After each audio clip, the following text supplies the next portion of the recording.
नमस्कार, मैं हूं अरविंद प्रिया और आप देख रहे हैं हमारा चैनल आमने सामने कौन है।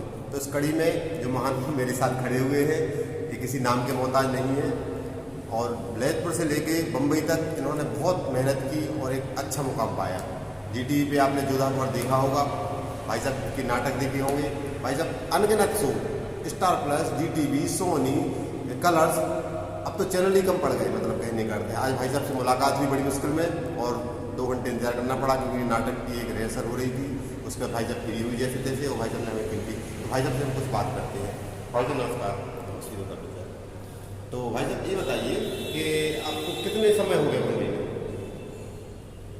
मुझे 14 साल मुंबई में हो गए हैं। हाँ भाई साहब, तो भाई साहब कैसे मतलब आप मुंबई पहुँचे? आप मतलब क्या है कहानी, मतलब कैसा लगा बचपन में, मतलब क्या सोचते थे और बचपन से शौक था ये? मुझे बचपन से ही शौक था। मैं ललितपुर में नाटक तो नहीं होते थे उस समय में, तो रामलीला हुआ करती थी। तो रामलीला में छोटे छोटे पार्ट मैंने किए हैं। उसके ज़रिए फिर धीरे धीरे आगे बढ़ा। एक बार ललितपुर में पता चला कि कुछ लोग यहाँ पे नाटक करते हैं, उन लोगों से मिला। ये बात है करीब 1989 की। तो कुछ मेरे सीनियर लोग नाटक कर रहे थे। उस नाटक का नाम था हुकूमत की आंखें। तो उस नाटक में एक धोबी के बड़े भाई का कैरेक्टर मैंने किया था, संग्राम सिंह। और वो लाइट एंड साउंड ड्रामा हुआ था ललितपुर में, तो वन मैदान में हुआ था। उस समय 89 में 10,000 आदमी उस नाटक को देख रहे थे। काफ़ी पसंद किया गया था उस नाटक को। और उसके बाद फिर धीरे धीरे हम लोगों ने एकांकी नाटक शुरू किए और ऑल इंडिया ड्रामा कॉम्पिटिशन्स में हम लोग कई जगह गए। शिमला गए, दिल्ली गए, करनाल गए, आपका भिलाई गए, बिहार में भी गए कई जगह। तो इस तरह से शोज़ करते रहे। फिर एक बार मुझे एक मेरे मुंबई के मित्र से मुलाकात हुई, तो उन्होंने कहा कि आप यहाँ अपना समय बर्बाद करेंगे, इससे अच्छा है कि आप मुंबई आइए और मुंबई में काम कीजिए। तो मुंबई में हम लोगों ने आगरा में भी एक शो किया था, क्या हम पागल हैं, सूर सदन में। तो वहाँ पर मुझे कुछ लोग, आगरा के जो लोग मिले थे, वो मुझे मुंबई में उनसे मुलाकात हो गई और उन लोगों ने मुझे काफ़ी प्रोत्साहन दिया, मेरी काफ़ी हेल्प भी की। और वहाँ पे जो ग्रुप चल रहा था उससे मिलवाया। उसका नाम था सीपी सक्सेना।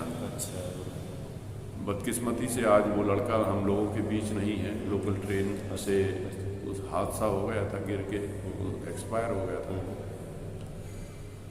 उस लड़के की वजह से मैंने चाणक्य सीरियल भी किया था और वहाँ थिएटर ग्रुप से भी जुड़ गया था। चाणक्य दूरदर्शन नाटक? जी, चाणक्य पहला सीरियल आपका वही था? जी, 1991 में वो नाटक में मैंने काम किया था। हम लोग बहुत छोटे छोटे थे जब देखते थे, तो मतलब बड़ा अच्छा लगता था उससे। वो तो सबसे बढ़िया मतलब नाटक था भी दूरदर्शन की हिस्ट्री में कहा जाए तो। हम लोग सभी उससे उत्प्रेरित थे, चाणक्य से। चंद्रकांता भी आया बाद में, लेकिन जो चाणक्य ने छवि छोड़ी, मतलब वैसा नाटक हम लोग नहीं देखा भाई। तो फिर आगे क्या हुआ भाई साहब? उसके बाद वहाँ थिएटर से जुड़ा रहा काफ़ी फिर, लेकिन क्या है, घर वालों का सहयोग था नहीं।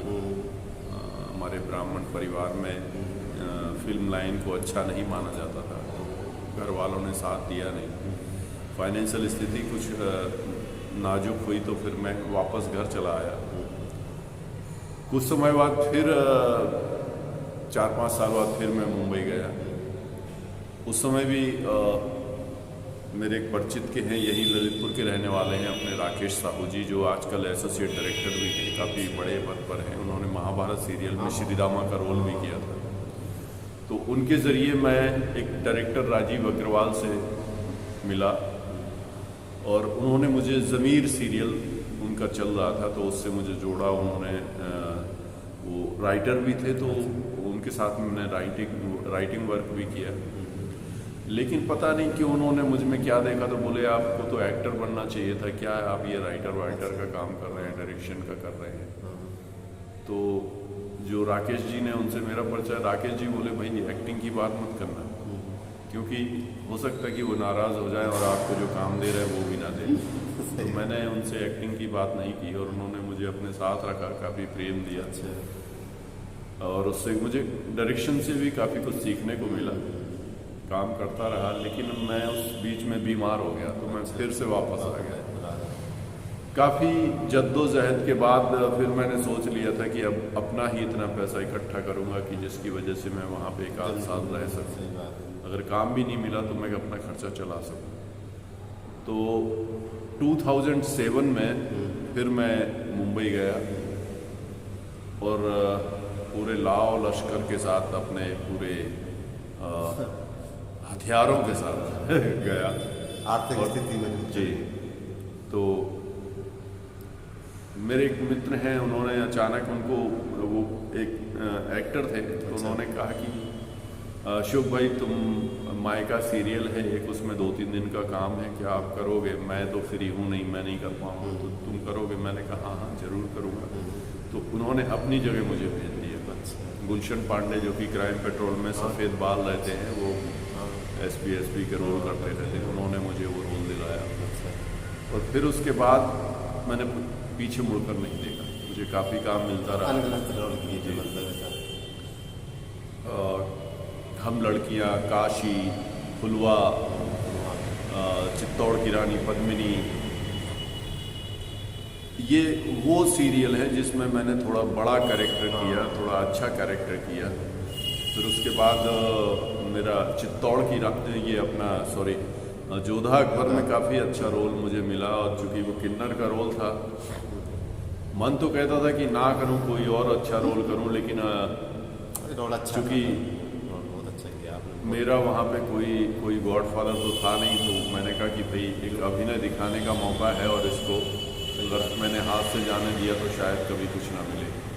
तो मैंने उसको स्वीकारा, एक चैलेंज के रूप में स्वीकारा, और ईश्वर ने मेरा साथ दिया और वो सीरियल काफ़ी चला। मेरे कैरेक्टर को, होशियार खान नाम कैरेक्टर को काफ़ी सराहा गया, लोगों ने काफ़ी पसंद किया। देश विदेश से भी मुझे काफ़ी मैसेज आते रहे कि लोगों ने मुझे आत्मसात किया। उसके बाद काफ़ी सीरियल किए, काफ़ी संघर्ष किया, बीच में मुझे पैरालाइज भी हो गया था, तो 2 साल में घर बैठा रहा। अभी वापस फिर से मैं काम कर रहा हूँ। मैं एक फिल्म लिखी है मैंने, अब्बा हुजूर, जिसमें मैं चाहता हूँ कि मेरे साथ में परेश रावल, अनुपम खेर काम करें, और ये हिंदुस्तान के इतिहास में अपना एक नाम दर्ज कराएगी। मुझे लगता है कि जिस दिन भी ये फिल्म बन के रिलीज़ होगी तो हिंदुस्तान में लोग कहेंगे कि इस तरह की फिल्में बनना चाहिए। तो वही कोशिश कर रहा हूँ। अभी हाल में मैं एक शॉर्ट फिल्म भी लिखी है, अखबार वाला। तो अखबार वाला का रोल भी मैं ही करने वाला हूँ, और उसमें एक अखबार वाले के संघर्ष की कहानी है कि कैसे वो अपनी छोटी सी आय में कैसे अपने बच्चों को शिक्षा देता है और डॉक्टर और इंजीनियर बनाता है, एक सम्मानजनक उनको ज़िंदगी प्रदान करता है। तो ये नाटक हम 1 महीने में तैयार करेंगे और इसका शो करने के बाद हम उसकी शूटिंग करने जा रहे हैं। अच्छा भाई, जब जो नाटक चल रहा है वो उसके बारे में बताएंगे, कुछ प्रैक्टिस चल रही थी?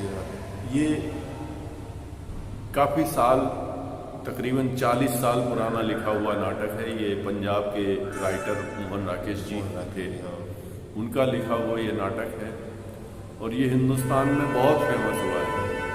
हिंदुस्तान क्या बल्कि ऑल ओवर वर्ल्ड में जहाँ भी हिंदी प्लेस किए जाते थे तो वहाँ पसंद किया गया। जब अमेरिका के लोगों ने इस नाटक को देखा तो इसको इंग्लिश में रूपांतरित किया, इंग्लिश में कन्वर्ट किया करने के बाद। हाँ, तो फिर वहाँ के लोगों ने इसको करने की कोशिश की, लेकिन कई सीन ऐसे हुआ करते थे कि जिसमें डायरेक्टर भी समझ नहीं पाता था कि इस सीन को मैं कैसे करूँ।